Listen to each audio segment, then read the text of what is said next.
Hi friends, ನಮಸ್ಕಾರ. ನಾನು ನಿಮ್ಮ ಸುಜಾತ. ನಾನಿವತ್ತು ನಿಮಗೆ ಹೇರ್ ಕೇರ್ ಟಿಪ್ಸ್ ಬಗ್ಗೆ ಇನ್ಫಾರ್ಮೇಷನ್ ಕೊಡೋಕ್ಕೆ ಬಂದಿದ್ದೀನಿ. ಯಾರಿಗೆ ಇಷ್ಟ ಇರಲ್ಲ ಹೇಳಿ ಕೂದಲಂದರೆ? ಅದರಲ್ಲೂ ಹೆಣ್ಮಕ್ಳು ಅಂತಂದರೆ ತುಂಬ ಇಷ್ಟಪಡ್ತಾರೆ. ಅವರ ಹೇರ್ ಕೇರ್ ರೊಟೀನು ಅದನ್ನೆಲ್ಲ ಚೆನ್ನಾಗಿ ನೋಡಿಕೊಂಡ್ರೆ ತಲೆಯಲ್ಲಿ ಇದ್ದಷ್ಟು ಕೂದಲನ್ನಾದ್ರೂ ನಾವು ಸೇವ್ ಮಾಡ್ಕೋಬೋದು. ಇವಾಗಿಂದ hard water and climate situations, excess ಹೀಟ್ಗೆ ಎಲ್ಲನೂ ಹೇರ್ ಫಾಲ್ ಅನ್ನೋದು ನಾರ್ಮಲ್ಲೇ. ಅದನ್ನು ಹೇಗೆ ಕಂಟ್ರೋಲ್ ಮಾಡೋದು ಆ್ಯಂಡ್ ಹೇರ್ ಕಲರನ್ನು ಹೇಗೆ ಮೇಂಟೈನ್ ಮಾಡೋದು ಆ್ಯಂಡ್ ತಲೆಯಲ್ಲಿ ಡ್ಯಾಂಡ್ರಫ್ ಇದ್ದರೆ ಹೇಗೆ ರಿಸಾಲ್ವ್ ಮಾಡೋದು, ಪ್ರತಿಯೊಂದು ಸ್ಕ್ಯಾಲ್ಪ್ ಇಶ್ಯೂಸಿಗೆ ಹೇಗೆ ನಾವು ಸೊಲ್ಯೂಷನ್ನ ಕಂಡುಕೊಳ್ಬಹುದು ಅಂತ ಅನ್ನೋ ತುಂಬ ಕ್ವೆಶನ್ಸಿಗೆ ವೆರಿ ಸಿಂಪಲ್ಲಾಗಿ ನಿಮಗೆ ಟಿಪ್ಸ್ ಕೊಡ್ತೀನಿ.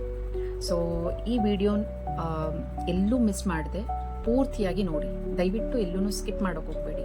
ಹೇಳಿದ್ದು ಏನಾದರೂ ಒಂದು ಪಾಯಿಂಟ್ ಮಿಸ್ ಔಟ್ ಆದ್ರೂ ನಿಮಗೆ ಮಿಸ್ಕನ್ಸೆಪ್ಷನ್ ಆಗ್ಬೋದು. ಇದರಲ್ಲಿ ಫಸ್ಟ್ ಪಾಯಿಂಟ್ ನಾನು ಹೇಳಬೇಕು ಅಂತ ಅಂದ್ಕೊಂಡಿರೋದು, ನಿಮಗೆ ಅತಿಯಾಗಿರೋ ಡ್ಯಾಂಡ್ರಫ್ ಇರುತ್ತೆ. ಹೇರ್ ಫಾಲ್ ಅಂತೂ ಸಿಕ್ಕಾಪಟ್ಟೆ, ನಮಗೆ ಕಂಟ್ರೋಲ್ ಮಾಡೋಕ್ಕೆ ಆಗ್ತಿಲ್ಲ. ಏನು ಶಾಂಪು ಯೂಸ್ ಮಾಡಿದರೂ ಆಗ್ತಿಲ್ಲ, ಏನು ನಾವು ಮಟೀರಿಯಲ್ಸ್ ತೊಗೊಂಡು ಏನು ಸ್ಟಫ್ ಹಚ್ಕೊಂಡ್ರೂ ನಮಗೆ ಇದಾಗ್ತಿಲ್ಲ ಅಂತಂದರೆ ಅಂಥವ್ರು ಏನು ಮಾಡಬೇಕು ಅಂತಂದರೆ, ನಿಮ್ಮ ಮನೆಯಲ್ಲಿ ಯೂಶಲಿ ಸಿಂಪಲ್ಲಾಗಿ ಈ ಸೊಪ್ಪು, ಮೆಂತ್ಯ ಸೊಪ್ಪು ಅಂತೂ ಇದ್ದೇ ಇರುತ್ತೆ, ಹೌದಾ? ಇಲ್ಲ ಅಂತಂದರೆ ಇದಕ್ಕಾಗಿ ತೊಗೊಳ್ಳಿ, ಒಂದಿಷ್ಟು ತೊಗೊಂಡ್ರೆ ಸಾಕು.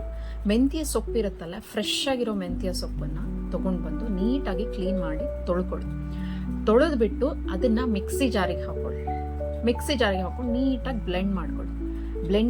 ಅದು ಸ್ವಲ್ಪ ವಾಟರ್ ಹಾಕಿ, ನಿಮಗೆ ಪೂರ್ತಿ ಇದಾಗ್ತಾ ಇಲ್ಲ ಅಂತಂದರೆ ಸ್ವಲ್ಪ ವಾಟರ್ ಹಾಕ್ಕೊಂಡು, ಅಂದರೆ ತುಂಬ ಲಿಕ್ವಿಡ್ ಕನ್ಸಿಸ್ಟೆನ್ಸಿ ಇರಬಾರ್ದು, ಸ್ವಲ್ಪ ನಾರ್ಮಲ್ ಆಗಿ ಕನ್ಸಿಸ್ಟೆನ್ಸಿ ಹಚ್ಕೊಂಡ್ರೂ ನಿಮಗೆ ನೀಟಾಗಿ ಹತ್ತೋ ಥರ ಕನ್ಸಿಸ್ಟೆನ್ಸಿ ಇಟ್ಕೊಳ್ಳೋಷ್ಟು ನೀರು ಹಾಕ್ಕೊಳ್ಳಿ. ಅಥವಾ ನಿಮ್ಮ ಹತ್ರ ಮೊಸರು ಇತ್ತು ಅಂತಂದರೆ ಮೊಸರಾದರೂ ಹಾಕೋಬೋದು.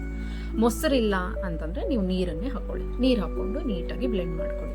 ಆ್ಯಂಡ್ ಬಿ ಕಾಶಿಯಸ್, ನೀವು ನೀರು ಹಾಕೋಬೇಕಾಗಿದ್ರೆ ಹಾರ್ಡ್ ವಾಟರ್, ಬೋರ್ ವಾಟರು ಆ ಥರದ್ದೆಲ್ಲ ಮಿಕ್ಸ್ ಮಾಡ್ಕೋಬೇಡಿ. ನೀವು ಕುಡಿಯೋದಕ್ಕೆ ಯಾವುದನ್ನು ಯೂಸ್ ಮಾಡ್ತಿರೋ ಅದೇ ನೀರನ್ನು ಹಾಕ್ಕೊಂಡು ಬ್ಲೆಂಡ್ ಮಾಡ್ಕೊಳ್ಳಿ. ಆ ಬ್ಲೆಂಡ್ ಆಗಿರೋವಂಥ ಏನು ನಿಮಗೆ ಮಿಕ್ಸ್ ಬರುತ್ತಲ್ಲ ಮೆಂತ್ಯ ಸೊಪ್ಪಿಂದು, ನೀವಷ್ಟು ಸಾಮಾನ್ಯ ಅಂತ ತಿಳ್ಕೊಬೇಡಿ. ಅದರಲ್ಲಿರೋ ಸ್ಟ್ರೆಂತ್ ನಿಮಗೆ ಗೊತ್ತಿಲ್ಲ. ನೀವು ಯೂಸ್ ಮಾಡ್ತಾ ಹೋದರೆ ನಿಮಗೆ ಅದರಲ್ಲಿರೋ ಪೊಟೆನ್ಸಿ ಗೊತ್ತಾಗುತ್ತೆ. ನಿಜವಾಗ್ಲೂ ಅದು ತುಂಬ ಮಿರಾಕ್ಯುಲಸ್. ನೀವು ಟ್ರೈ ಮಾಡಿ ನೋಡಿ, ನಿಮಗೆ ಗೊತ್ತಾಗುತ್ತೆ. ಅದರಲ್ಲಿ ನಿಮ್ಮ ಮನೇಲಿ ಏನಾದರೂ ಔಡ್ಲೆಣ್ಣೆ ಇದ್ದರೆ, ಕ್ಯಾಸ್ಟರ್ ಆಯಿಲ್ ಇದ್ದರೆ ಅದನ್ನು 1 ಸ್ಪೂನ್ ಹಾಕಿ ಮಿಕ್ಸ್ ಮಾಡ್ಕೊಳ್ಳಿ. ಇಲ್ಲ ಅಂತಂದರೆ ನೋ ಪ್ರಾಬ್ಲಮ್.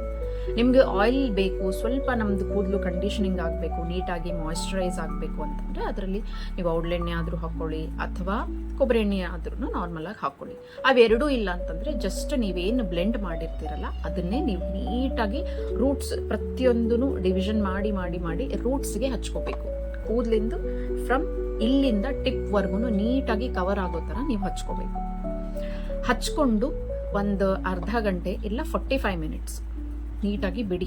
ತುಂಬ ಚೆನ್ನಾಗಿ ಹೀರ್ಕೋಬೇಕು. ಸ್ಕ್ಯಾಲ್ಪ್ ಒಳಗಡೆ ನೀಟಾಗಿ ಪೆನಿಟ್ರೇಟ್ ಆಗಬೇಕದು. ಅಬ್ಸರ್ವ್ ಆಗಬೇಕು, ಆಗೋವರೆಗೂ ಬಿಟ್ಟಾದಮೇಲೆ ಒನ್ಸ್ ನಿಮಗೆ ಎಲ್ಲನೂ ನಿಮಗೆ ಹಚ್ಕೊಂಡಾದ್ಮೇಲೆ ಹೀಟ್ ಎಲ್ಲ ಹೋಗ್ತಾ ಇದೆ ಸ್ಕ್ಯಾಲ್ಪಿಂದ ಅಂತ ಅನಿಸುತ್ತೆ. ನೀವು ಹಿಂಗೆ ಹಿಡಿದ್ರೆ ಬಿಸಿ ಫೀಲ್ ಆಗ್ತಿರುತ್ತೆ. ಆ ಥರ ಎಲ್ಲ ನಿಮ್ಗೆ ಅನಿಸುತ್ತೆ. ಸ್ವಲ್ಪ ಡ್ರೈ ಆಯಿತು, ನಿಮಗೆ ವಾಶ್ ಮಾಡ್ಕೋಬೇಕು ಅಂದರೆ 35 to 40 ಮಿನಿಟ್ಸ್ ಆದಮೇಲೆ ನೀಟಾಗಿ ಬರೀ ನೀರಾದರೂ ಹಾಕ್ಕೊಳ್ಳಿ. ಆಬ್ವಿಯಸ್ಲಿ ಅದರದ್ದು ಅಂಶ ಉಳಿಯುತ್ತೆ. ಅಥವಾ ನೀವು ಆಫೀಸ್ ಹೋಗೋರು, ನೀವು ಹೊರಗಡೆ ಹೋಗೋರು ಅಂತಂದರೆ ಶಾಂಪು ಹಾಕ್ಕೊಂಡು ಕ್ಲೀನ್ ಮಾಡ್ಕೊಳ್ಳಿ.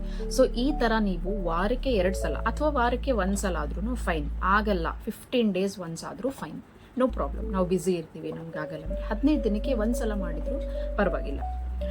ಮಾಡಿ ನನಗೆ ರಿಸಲ್ಟ್ ಯಾವ ಥರ ಇತ್ತು ಅಂತ ಹೇಳಿ. ನನ್ಗೆ ಅನ್ಸಿದ ಮಟ್ಟಿಗೆ ಇದು ನೀವು 3 to 4 ಟೈಮ್ಸ್ ಯೂಸ್ ಮಾಡೋಷ್ಟೊತ್ತಿಗೆ ನೀವೇ ವಿಸಿಬಲ್ ಚೇಂಜಸ್ ಕಾಣಿಸುತ್ತೆ. ನನಗೆ ಹೇಳ್ತೀರಾ ನೀವು ಕಮೆಂಟ್ ಮಾಡಿ, ಹೌದು ನಮ್ಮಲ್ಲಿ ವಿಸಿಬಲ್ ಚೇಂಜಸ್ ಆಗಿದೆ ಅಂತ. I am very confident about it.